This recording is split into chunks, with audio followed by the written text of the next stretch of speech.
Hi, welcome back to FFTV. I'm here with David and Bryan. Yes. Bryan, what's popping today? Everything is popping. Excited to have the Premier League back this coming weekend. Yeah, everyone is excited. David, how you doing? I'm alright. We've been going through 2 weeks of no Premier League football. So after the internationals, we're all excited about the return of the Premier League. So yeah, I'm also very excited. So today we're going to start. We're going to do a preview of the games that we have over the weekend, and we'll start with Everton versus Liverpool.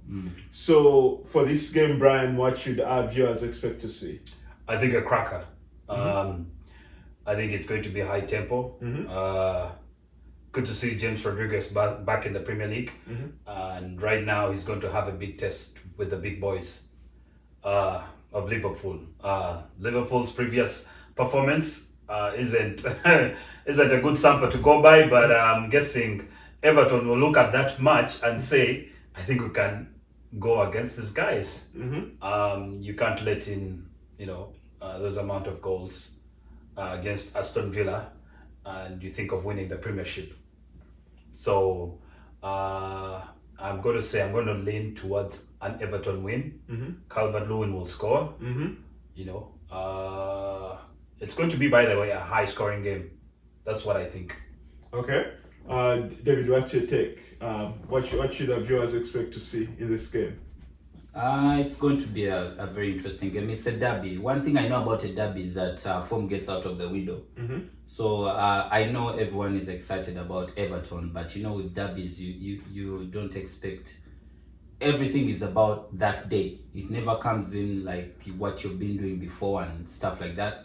But of course, it's going to be an interesting game. Everton is top of the table, surprisingly, and they're playing really quite nice football. It's going to be, to me, it's a battle between what Liverpool come with on that day. Tactical wise, are they going to come up with a high line like the usual? Then they are in for it.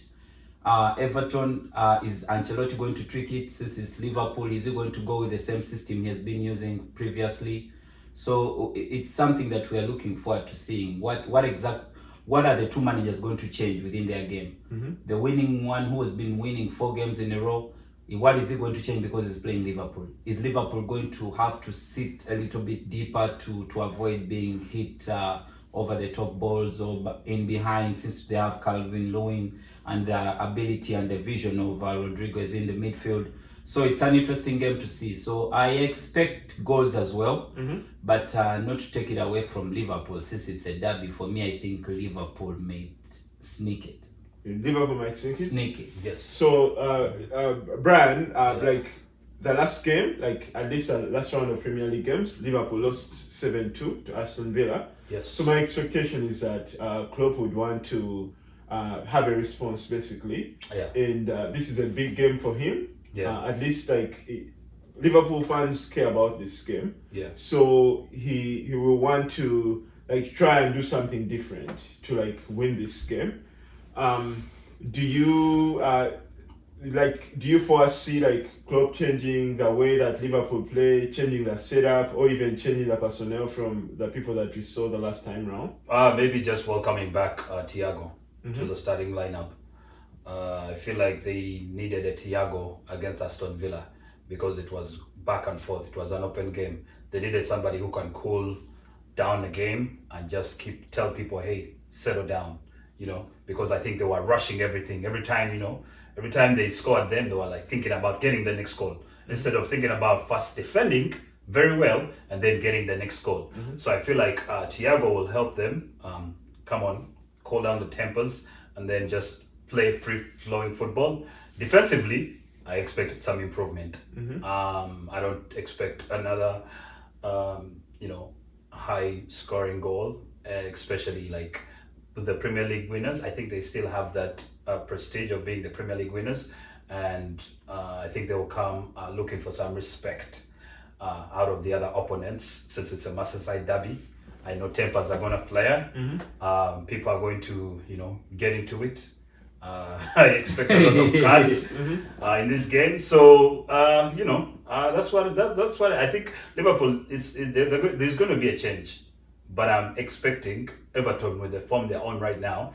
Just my own opinion. I feel like they have an upper hand right now to just sneak a win out of this one. I actually think, in my own opinion, that's why I'm saying that Thiago will help the midfield in terms of decision making, when to attack, when to possess. He gives you that presence within the midfield, and he can pick a pass to the forwards that are, because there's going to be pressure in that midfield. This is a midfield that has Alan, Dokore, and Gomez, all good on the ball, all workaholic. Like Alan and Dokore will keep working up and down within that midfield. So if you have, to me, if they have Keita and Fabinho and Wijnaldum without a Thiago in there to help them understand when to play, when to press, when to pass, can I go long? It will make it difficult, and they will be closed down easily by those three. Because to me, I think Doucouré can do anything within that midfield that the Liverpool guys as well. I mean, that's like surprising to me, because you're talking about Liverpool as if you're describing a team like Arsenal that's trying to figure things out. Liverpool are the champions, and in my opinion, I think they lost the last game because they just didn't defend well. Liverpool do most things well. They know how to press, they know how to attack, they know how to defend. But you see, it's just that like sometimes games get away from them. Yeah, like I said, you see now, I think, to my own opinion, I think the not having fans in the stadium is affecting players now. Before, I think it wasn't, but now it's getting to them, because you can see there's loss of concentration within games, which is quite understandable, because there's a way fans give you that presence and pressure to understand that, hey, pick up your game, you get. So I find it that within the game against Aston Villa, there were so many lapses in concentration within the Liverpool team. But that, to me, not to cut him off, that has been so uniform ever since Liverpool they decided that they've won the title.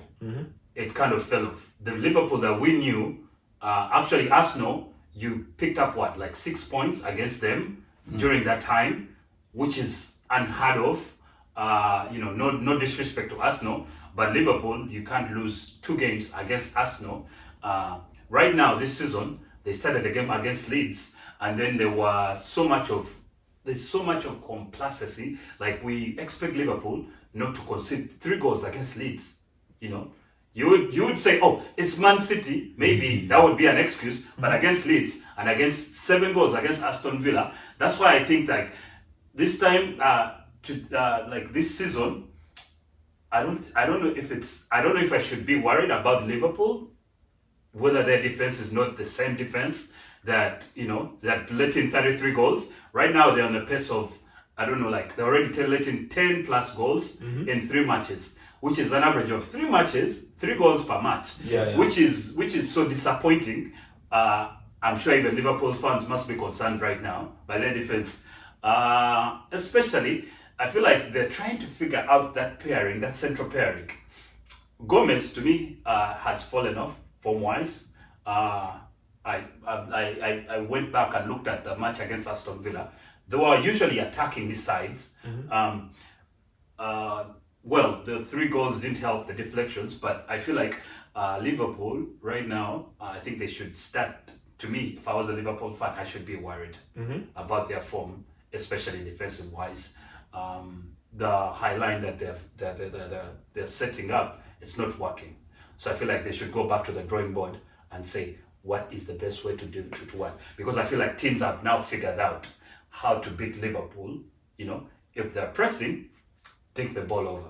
Understand? Yeah, I mean, like, I know that like Everton are top of the table right now, and they've collected, I think, 12 points. Yeah. But like this Everton team has never been consistent. Like, maybe this is the first time in like, I think like 20 years that like Everton has started the season with like three or 4 wins. Yeah, but then like, I think that Everton is going to crumble. Yeah, but then I'll cut you off in the sense of they have a coach now. Yeah, they have a really good... Previously, They didn't have a coach. Yeah, they didn't have the right now. that They time, have actually a recognized number 9, who's Calvert-Lewin, who's giving in the goals. Even on England, he's scoring. So that is something that they can build on. And you see, understand? I think you're right. If you saw the internationals of Netherlands, when Netherlands they were playing, still there were mistakes from Van Dijk within the Netherlands team. So it's coming to creeping in within his game. Yeah. So we don't know if it's a one-off or he's just not into it yet. But there are mistakes that are creeping in. But me, I would say this, and it's the fact: Merseyside derbies form is always out of the window. So then, David, who do you think is winning this game? Like I said, Liverpool is going to sneak it, and I would expect a 2-1 win for Liverpool. 2-1 win, Bryan? 3-2 Everton. 3-2 Everton? With 2 goals, Calvert-Lewin. You had it here first. So like Calvert-Lewin has become a on this game. Yeah. I mean, like let's think about this game for me. Yeah. Like Calvert-Lewin is scoring goals right now, but he's never been consistent like all his career. He's been around for like 4 years. This is he's a young guy. Yes, he's a young guy. Last season was the first time he scored like 14 goals in all competitions. Yes. And this season he's scoring goals, but you see the difference why?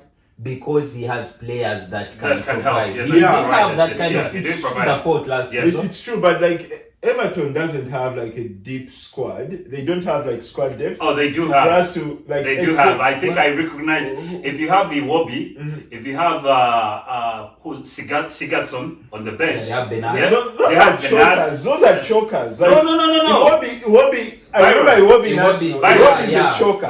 He's a master choker. Byron. But if you have that flexibility of not starting Iwobi and bringing him off the bench, I feel like so tell me a top 4 team where Iwobi would start. I know, that's why he's on the bench. That's why he's on the bench. He's a choker. Okay. Now, Byron. No, Byron. I feel like you have your own feelings against Arsenal. Byron, let's compare the benches then. Yeah. Liverpool's bench has Minamino. Right? Yeah. It has a Milner. Yeah. At times they put Curtis Jones. So they have Shaqiri, they have Milner, they have Matip, they have Minamino. Keita. No, Keita's been okay, Henderson is on the bench. Like one of those people is on the bench. Yeah. Thiago is on the bench. Like you can't even compare. You can't compare. Me, I have no problem. That's why I've said that this game is going to, however much Everton is on form, that they're not going to be able they're not going to be able to win it, in my own opinion. So I'm having this view. Let me give you the substitutions of Everton. The ones the people they had on the bench. They had Fabian Delph, who is a decent guy. Yeah. Do you agree or not? Yeah. It's decent. No, Byron, I want a good answer. So my criteria of someone being decent is: would that person start for City? Would that person start in a Liverpool team? No, Byron. Was he starting in City? Byron. That's why they're in Everton. Yeah. Okay. Exactly. To give them that break. He's a so-so guy. Okay. Theo Walcott, he's on the bench. I know he left. He left. Southampton. Okay, he's at Southampton. We have Bernard. We have Nkoku. That's a new guy. Yeah, he's from PSG. Yeah. He came from PSG. Yeah. You know, he's a good guy. So I feel like I mean, depth of people who've never seen the Liverpool. No, but then Byron, that's why right now Everton, that's what you would consider as depth. The last time they had some academy guys on the bench who had no Premier League experience, but now you would actually take out this Alan and bring in Fabian Delph. He has experience. You bring out Dokori, you can bring in Sean Davis. You know, like a young guy. Yeah. We're spending so much time on this. You're spending so much time. So let's. What's your my prediction is Liverpool will beat them like 4-2. Basically. Okay. 4-2. Let's roll into with Pickford. I will not be surprised.